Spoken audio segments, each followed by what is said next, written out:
Bonjour Christophe. Alors, Bonjour. présentation tout d'abord, parce que c'est du travail dans l'ombre et un visage qu'on ne voit pas spécialement sur les vidéos. Co-président, responsable du pôle amateur au BCMF, et depuis de longues années qui œuvre dans ce club. Alors on parle beaucoup à Montbrison TV, on a relayé beaucoup d'informations sur la Ligue 2 féminine après leur formidable saison. Mais au BCMF, il n'y a pas que la vitrine qui émerveille. En coulisses, ça s'active, avec une énorme charge de travail qui s'effectue avec moins de visibilité, mais beaucoup d'efficacité, et avec des prouesses à la clé. Alors, un bilan, une projection pour le futur de ce pôle amateur? Eh bien, avec plaisir. Donc, tout d'abord, je souhaiterais revenir sur la performance de notre équipe réserve qui évoluait en RF2 dans le championnat régional. Donc, cette équipe a obtenu 21 victoires de suite, ce qui a permis d'être maintenu au mois de décembre. Ensuite, d'accéder au niveau supérieur, la pré-nationale, au mois d'avril, et puis cerise sur le gâteau, l'obtention du titre début juin contre Meyzieux, avec une belle victoire et une belle célébration. Donc là, c'est le travail de 12 filles avec un staff. On avait fait le choix de demander à Robin Joussin, assistante Corinne, de s'occuper de cette équipe, avec comme assistant coach Pascal Villermoz. La mission a été plus qu'accomplie, puisque nous accédons à la pré-nationale, et c'était vraiment la volonté du club. Les dirigeants l'avaient annoncé, mais les joueuses et le staff l'ont fait, c'est encore mieux. Donc ça devient une vraie équipe réserve en jouant à ce niveau-là. Ça permet à Corinne de pouvoir avoir un œil sur des successions en cas de blessure éventuellement. On a eu dans la saison 3 jeunes filles qui ont été partenaires d'entraînement du groupe de Corinne. Donc effectivement, les choses vont dans le sens où on veut qu'elles aillent, c'est-à-dire arriver à avoir sur cette équipe de réserve des jeunes filles qui soient au moins capables d'être partenaires d'entraînement, et puis si besoin d'être sur le banc de cette équipe. Donc une équipe jeune et avec du talent. Tout à fait. Alors, l'équipe réserve, c'est bien. Vous avez également reçu cette année le label club formateur de la Fédération française de basket. Alors, c'est quand même un honneur quand on a ce genre de titre, on va dire. À quoi ça correspond par rapport aux jeunes, aux équipes de jeunes et aux résultats? C'est à partir d'un cahier des charges, c'est une vérification d'un certain nombre de critères, nombre d'entraînements, qualification des staffs, etc. Donc on a obtenu effectivement ce label club formateur après un travail sérieux et appliqué de la part de notre salarié Mathilde Olanier, puisqu'il y a un dossier qui accompagne cette demande, et nous avons reçu ce label avec 3 étoiles, ce qui signifie le plus haut niveau possible de labellisation. Alors, au niveau, l'autre question, ce serait est-ce que la formidable saison et les formidables saisons de la LF2 éclaboussent au niveau des adhésions, au niveau du recrutement jeune, au niveau de la structuration jeune? On peut dire oui que c'est vraiment une saison accomplie, parce que outre notre vitrine avec la Ligue 2, les résultats ont été intéressants aussi chez les jeunes, puisqu'en U13 on a évolué en régional. Sur nos U15, on a fait un très bon championnat de D1 et des demi-finales de Coupe de la Loire. Tout ça crée une dynamique, et c'est vrai qu'on sent un élan autour du club, et c'est vrai que les contacts de fin de saison, on en reparlera peut-être après, montre qu'on est bien dans ce sens-là. Alors, ça c'était un petit peu pour le bilan. Il faut passer à cette période de l'année au projet, aux arrivées, au niveau structure, au changement, pour faire grandir encore ce club. Je crois que c'est dans les objectifs de pas mal de personnes. Alors, est-ce que tu peux nous parler des projets et comment se dessine la prochaine saison au niveau amateur? Tout à fait. Alors, déjà, un premier point, c'est la stabilité du groupe d'entraîneurs. C'est quelque chose auquel je crois très fort parce que on travaille mieux dans la stabilité. Donc au niveau des entraîneurs, on a le remplacement de Jade, l'arrivée parmi nous, l'intégration de Jean-Denis Duplan, figure bien connue du basket montbrisonnais, et le reste du staff autour des équipes jeunes est inchangé. Donc ça, c'est quelque chose qui qui est essentiel. Après, pour revenir au rayonnement du club, c'est vrai qu'on a un recrutement très positif puisqu'il va nous arriver des joueuses dans toutes les catégories. Et plutôt des joueuses qui vont nous aider encore à monter en compétences. Pour exemple, pour la pré-nationale, on a 3 recrutements assurés à ce jour. Donc il y a un bel attrait pour le BCM. Tout à fait.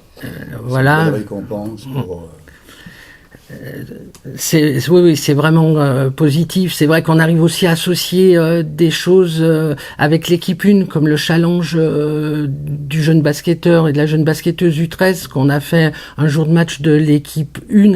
Et c'est vrai que les gens ont retenu cet événement-là, et dans les discussions que j'ai pu avoir pour le recrutement de futures joueuses, ça a été un point qui contribue à notre rayonnement. Alors, je crois savoir qu'au niveau mise en place de structures, il y a des nouveautés également. Oui. Donc, alors, est-ce que tu peux nous développer ? Tout à fait. On a un renforcement de nos différents partenariats. Ce qu'il faut savoir, c'est qu'on est en partenariat au niveau scolaire avec le collège Mario Meunier, le lycée Saint-Paul. On exerce de nombreux EBE dans les écoles primaires du Montbrisonnais. Tout ce pilotage est effectué par une bénévole de l'ombre aussi, Christelle Boulogne. Donc je profite de la caméra pour exprimer mes sincères remerciements. Je pourrais en citer plein d'autres, mais en tous les cas, sur ce dossier-là, c'est Christelle qui m'épaule énormément. Et puis, la nouveauté, ça va être un partenariat signé avec le lycée de Borgard, de manière à avoir une classe aménagée pour les sportifs, où les jeunes seront libérés le vendredi après-midi. Donc là aussi, ces actions-là ont contribué à faire en sorte d'attirer, puisqu'on aura 2 joueuses, une de Saint-Chamond, une de Riorges, qui vont intégrer cette classe à horaire aménagé pour nous rejoindre dans le cadre du club. Donc au niveau des structures, Montbrison, entre les classes basket, dont une date de 1986, j'étais à l'origine, donc je peux en parler. Celle de Victor de la Prade, enfin Saint-Paul maintenant, je crois. Oui. Et avec cette ouverture du lycée sur le monde sportif, tout paraît bien. Alors est-ce qu'au niveau installation, ça va suivre ? Les astres paraissent assez alignés.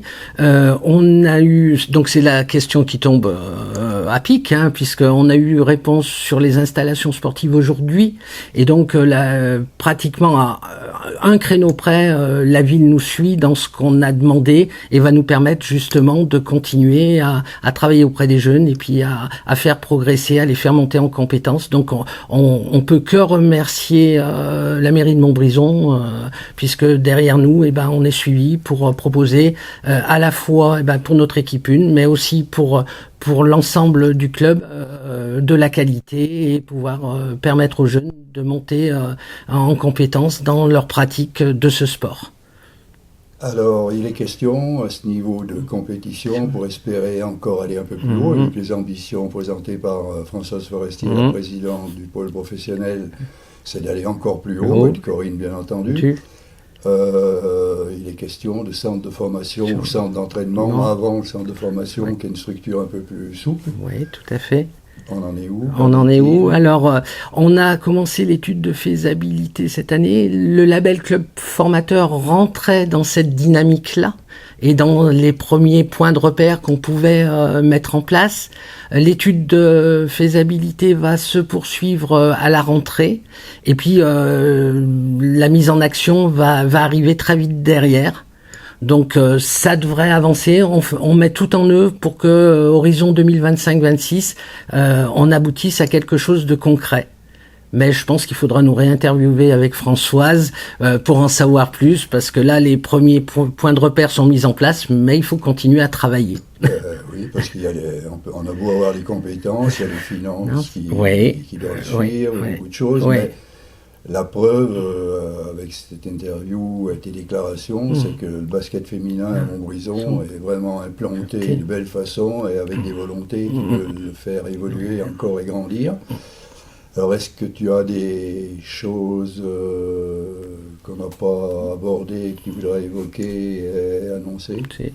Non, simplement de manière très rapide, remercier tous les bénévoles qui nous suivent, aussi bien au niveau du staff que au niveau des parents. On a notamment un système de parents référents où ça fonctionne très bien.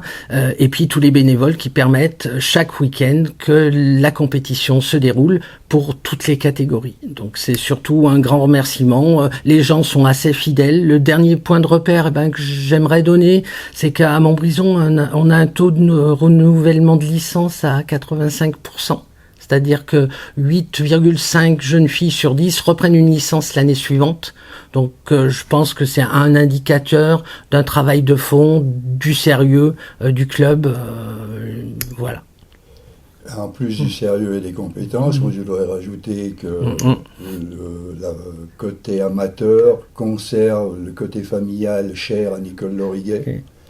Et le club qui se professionnalise en même temps en parallèle, ça peut faire que des éclats. Tout à fait, et puis on le ressent le samedi soir, puisqu'on arrive à faire venir à la salle nombreuses de jeunes joueuses, leurs parents, animés autour de cet événement du samedi soir, et c'est vrai que ça crée une convivialité. Cette année, par exemple, on a fait les stages où l'équipe 1 a bien joué le jeu en allant à des interviews auprès des jeunes joueuses, et ça contribue à cette cohésion et à ce bien vivre ensemble qui est cher à notre club. Christophe, si on a fait le tour, c'est un gros merci et bravo pour le travail que tu effectues au sein du club, de la structure. Et puis, passe quand même un bel été et pense à te reposer. Tout à fait. Je pense qu'il y en a besoin. Oui, là on arrive sur la coupure estivale. On aura simplement 3 de nos cadres techniques qui viendront sur activités proposées par la ville de Montbrison. Sinon, je dirais qu'on rentre dans la période blanche pour les bénévoles sur le pôle amateur. Eh bien, un gros merci et puis au plaisir d'une prochaine rencontre pour voir où sont les évolutions au niveau du club. Avec plaisir. Merci Yves, merci Richard. Merci Christophe, merci Richard. Et à très bientôt.